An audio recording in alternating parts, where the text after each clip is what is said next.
फरमान मुस्तफ़ा सल्लल्लाहु अलैहि व आलिहि वसल्लम है कि जो मुझ के ऊपर 10 दफ़ा दरूद पढ़ेगा, अल्लाह पाक एक दरूद के बदले उसके 10 दर्जात बुलंद करेगा, 10 गुनाह माफ़ करेगा और 10 नेकियों से अता करेगा। इसलिए 10 दफ़ा दरूद शरीफ पढ़ लीजिए। सल्लु अलल हबीब सल्लल्लाहु अला मुहम्मद। अच्छा, तो जिस तरह पिछली वीडियो में हमने आपको बताया था कि नमाज 5 जो हैं उनकी फ़जीलत क्या है। अब नमाज पढ़ने से पहले वज़ू किया जाता है। अब ज़रा हम उस वज़ू की भी फ़जीलत जान लेते हैं।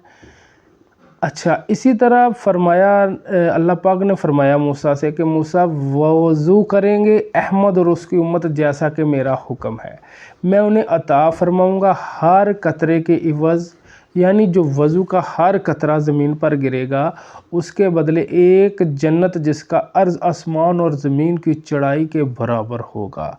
ए मूसा, एक महीने के हर साल रोज़े रखेंगे और अहमद और उसकी उम्मत वो माह रमज़ान है, मैं अता फरमाऊँगा उसके हर दिन के रोज़े के इवज़ यानी बदले जन्नत में एक शहर और अता करूँगा।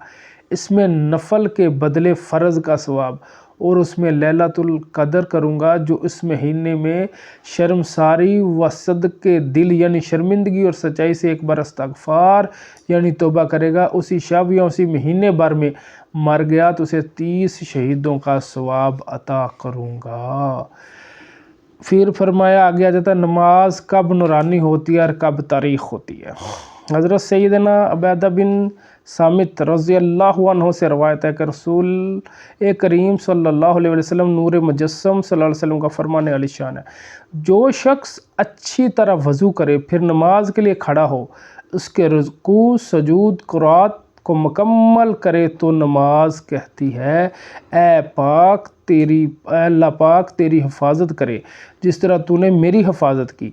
फिर उस नमाज को आसमान की तरफ ले जाया जाता है और उसके लिए चमक और नूर होता है, बस उसके लिए आसमान के दरवाज़े खोले जाते हैं हत्ता कि इसे अल्लाह पाक की बारगाह में पेश किया जाता है और वो नमाज उस नमाजी की शफ़ात करेगी।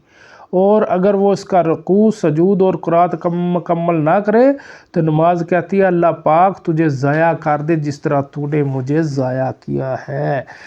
सल्लु अलल हबीब सल्लल्लाहु अलैहि मुहम्मद। तो भाइयों, ये हम अभी आपको नमाज की फ़जीलत बता रहे हैं कि नमाज हम पे फ़र्ज़ है और उसको पढ़ना किस तरह चाहिए। आगे आगे हम आपको इसकी जब फ़राइज़ शराइत की तरफ फिर आएंगे, तो चैनल को सब्सक्राइब लाइक शेयर ज़रूर कीजिएगा और कमेंट में हमें बताइए, हमारी भी रहनुमाई फरमाइए और किसी मतलब सवाल हो तो वो भी आप पूछ सकते हैं। तो इंशाअल्लाह ताला अभी हम फिर अगली वीडियो में आपको मज़ीद नमाज के बारे में बताएंगे। अस्सलाम वालेकुम।